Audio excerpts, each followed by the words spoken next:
Bismillah, alhamdulillah, wa salatu wa salam ala rasulillah wa ala alihi wa sahbihi wa man wala. Today is the day of the 20th of Dhul Qa'dah, 1444 years of the migration of the Prophet ﷺ, which coincides with June 9, 2023. I welcome you back to our Hajj presentation, and inshallah, in this session, we are going to talk about a very important topic that is very commonly misunderstood, and that is what are the instances where a Hajji is supposed to slaughter an animal? A Hajji is supposed to slaughter an animal during the Hajj. Uh, there are a lot of opinions that obligates a Hajji to perform a slaughtering if they miss or they make mistake in the Hajj or they commit something wrong in the Hajj. This opinion is very widespread. So for every single mistake, they say you have to perform a dam. Even to the extent some people, they say, on the 10th, if you don't do first the stoning and then the slaughtering and then the shaving, if these three things are not done in consecutive manner like the way it is, then you have to slaughter an animal. Some people, they say, if you declare the state of ihram on a set of ihram dress and it got messed up, dirty, and you have to change it, you have to slaughter an animal. And they keep on adding these rules. And some of them, they say that any mistake that happens, or if you miss any of the wajibat of the Hajj, this is also a very famous opinion, you have to slaughter an animal, or you have to fast 3 days, or you have to feed 6 people. Where are all this come from, and what is the correct reason for which a Hajji is obligated to slaughter an animal? If you know this from the Quran and the Sunnah, when we hear these opinions, inshallah, we will know that these are just opinions and we don't have to worry about it. And this is one of the reasons we want to discuss it, inshallah, in this presentation. Shedding blood. First of all, the most important animal that we are supposed to slaughter in the Hajj is our sacrifice for Hajj. Since we are doing Hajj Tamattu, where a Hajji will enter with the intention of Umrah and then will exit the ihram, and then he will re-enter the ihram on the day of the 8th of Dhul Hijjah, and on the 10th he is supposed to choose an animal and slaughter an animal. It could be sheep or a goat or one of the shares from the 7 shares of a cow or from the 7 shares of a camel. As long as he does that, he has performed the sacrifice of Hajj. This is the obligation. If a person cannot do that, then he is supposed to fast 3 days during the days of the Hajj, and this could be the days of the Mina. Okay, and when he returns back home, he fasts 7 days. There's as Allah subhanahu wa ta'ala says, Tilka asharatun kamila. These are the 10 days that he is supposed to fast in case he misses this sacrifice of the Hajj. But most of the cases, what the Hajjis will do is they're going to assign, their group is going to be assigned and they're going to do the sacrifice for you. You don't have to literally go there and slaughter unless you want to do that. That's wonderful. So this is clear that it is an obligation, and if you miss it or you can't do it, let's say you go there and for some reason they cannot find animals in Makkah. Could happen. Some calamity, all the animals died, let's say, for example. You couldn't find an animal, or you couldn't afford an animal to buy for the Hajj. In this case, you have to fast 3 days in the Hajj, the days of the Hajj, and when you come back, of course, you don't fast on the 10th because 10th is a day of Eid, but you can fast 11, 12, 13. Okay, in this specific scenario. And then when you come back, you fast 7 days and you complete the 10 days of your fasting for missing the sacrifice of the Hajj. Second, if you are prevented to perform Hajj, in this case, we are supposed to cut our hair and slaughter an animal. Unless we declared, when we declared the state of the ihram, we said, Allahumma mahilli haythu habastani. Oh Allah, make my exit of the ihram wherever you wish. If we made this conditional entry for the Hajj and Umrah during when we do the when we declare the state of the ihram, like will we say labbaik Allahumma bi Umrah, labbaik Allahumma bi Hajj, and in any case we are prevented to perform the Hajj for whatever reason. The authority said you have to go back. We will not allow you to perform Hajj. Or for example, some emergency came and I could not make it for whatever reason. May Allah forbid. In this case, I don't have to slaughter an animal because I made the conditional entry. But if I didn't say Allahumma mahilli haythu habastani while declaring the state of the ihram, in this case it is an obligation to slaughter an animal while exiting the state of the ihram. The third scenario where Allah subhanahu wa ta'ala obligates it in the Quran is if the Hajji hunted a land animal, and this includes the birds. In this case, a similar type of animal should be slaughtered. A similar type of animal should be slaughtered, and this is mentioned in the Quran. So this is the third type of obligation of shedding blood. Fourth, if a Hajji has to shave or trim his head due to sickness, and this happened to one of the Sahabi called Ka'ab ibn Ujra radiallahu anhu. He had a lot of lice, and the person, when he saw that, he allowed him to shave it.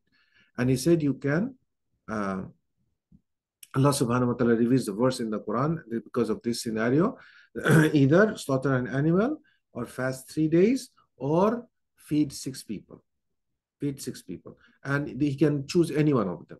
He can choose any one of them, inshallah ta'ala. This is the fourth obligation or scenarios where a Hajji is obligated to slaughter an animal, but in this case you have an option.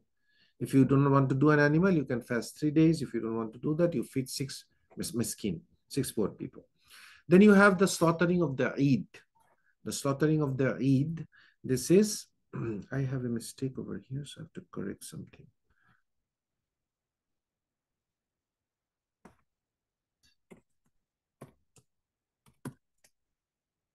I have a mistake over here. Okay. Let's go back to the slideshow mode. Okay.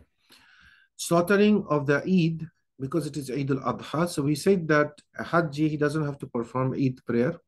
Or if it is Jummah day, he doesn't have to do Jummah because there is no Jummah for them. However, if the Hajji wants to slaughter an animal for Eid al-Adha, he can do that.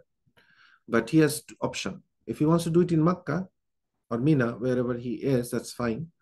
Or if his family, part of his family is living in his hometown, let's say he's from Bangladesh or he's from Pakistan or he's living in Islamabad or Dhaka or Austin, where we are from. His family is here, so he can do the animal here too, locally, in his local town. Either he can do it in Makkah, where he is, or where his family is locally, in Austin or Islamabad or Dhaka. This is provided his household member is there. Then he has a choice, because we know that wherever the person is, he's supposed to slaughter the animal there locally.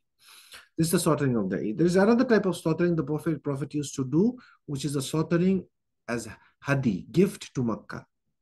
So if you want to slaughter an animal as a gift to the house of Allah subhanahu wa ta'ala and feed the masakin over there, that's also wonderful. And you can do that. But this is not an obligation. This one is not an obligation, but these are types of shedding blood during the Hajj you can do. All of these, you can delegate your sacrifice to somebody who can do it for you. It has to be either sheep, goat, cow, or camel. If it's a cow, 1 share, camel, 1 share. And sheep and goat is already 1 share. Is there any age limit? There is no age limit. What is for udhiyah doesn't apply for other types of slaughtering, like for slaughtering for Hajj, for slaughtering if you're prevented to do Hajj and Umrah, for slaughtering for hunting an animal, for slaughtering for shaving head or trimming head during the ihram.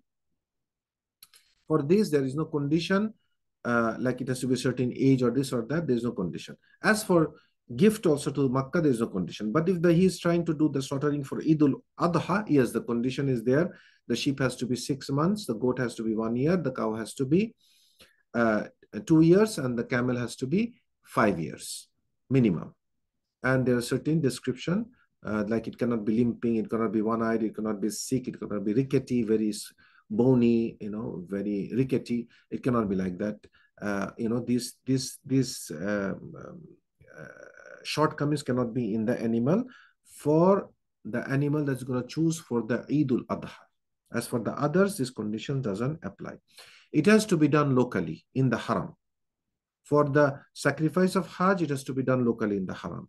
If he is prevented for Umrah and Hajj, then that if he didn't do the conditional entry to the ihram, he has to do the slaughtering in the haram. If he hunted an animal during the ihram, which he's not supposed to do, he has to slaughter an animal equivalent to what he hunted in the haram. If he shaved or trimmed his hair while he's in the state of the ihram and he's not supposed to do that, then he has to slaughter the animal in the haram. As for the slaughtering of the gift of the to Makkah, it has to be slaughtered in the haram. But as for slaughtering of the Eid, it is wherever he is, or wherever his family members of his household is, if he wishes to do it there. That doesn't have to be necessarily in the haram. And the haram means it can be in Makkah, it can be in Mina, wherever that locally he is. And it is also not allowed to send this type of animal which are supposed to be slaughtered in Makkah to somewhere else. Because some people, they say in Makkah all these animals are being slaughtered. What is the reason? Let's send it here, let's send it there. This is a bid'ah. This should not be allowed. It should not be done like this. Similarly, you cannot give equivalent amount of money in charity. When you are supposed to slaughter an animal, you are supposed to slaughter the animal. You cannot give an equivalent amount of money in charity. Like for example, I'm supposed to slaughter the sacrifice of Hajj. So I say, okay, it will cost about $500. Let me give this money to a poor person. He'll benefit from it. Well, if you want to help a poor person, give it as sadaqah, but don't make it an equivalent amount in lieu of the sacrifice that you're supposed to do for your Hajj. These are not allowed, as we know from the Prophet ﷺ sunnah, that when he wanted to slaughter an animal in Makkah, he obligated the Sahaba to bring the animals in Makkah. When they were traveling from Medina to Makkah and they wanted to slaughter their animal of Hajj, they brought their animal with them.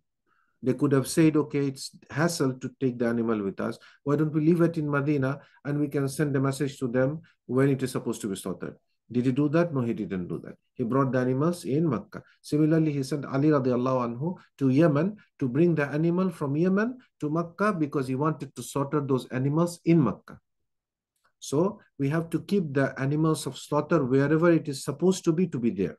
And this is an additional benefit we learned, that when we are, let's say, in our local town, like those who are not going for Hajj, we are in Austin, you are in maybe Dhaka, somebody in Islamabad or Karachi or Jeddah or wherever you are, locally you are doing your Eid, Dhul Qa'dah, you should slaughter your udhiyah locally. You don't send it back home or some other places claiming that the poor people will benefit. If you want to help the poor people, send charity. But your udhiyah should be done wherever you are. Similarly, you had a baby, you have to do the aqiqah. Don't send it here and there. You do the aqiqah locally where the baby is. Because these are the nusuk of our religion, and we need to keep it exactly how it is. Whenever the Prophet ﷺ did this nusuk, he didn't delegate these animals somewhere else. He did it wherever the animal was supposed to be slaughtered. And this is the hadith of our Prophet ﷺ, and we should not change that. And changing that would be an innovation, a bid'ah. We ask Allah subhanahu wa ta'ala to make our Hajj Hajjul Mabrur, make it easy for our brothers and sisters who are traveling for Hajj and Umrah, and bring them back safely to their beloved ones. Subhanaka Allahumma bihamdik, ashhadu an la ilaha illa ant, astaghfiruka wa atubu ilayk. Assalamu alaikum wa rahmatullahi wa barakatuh.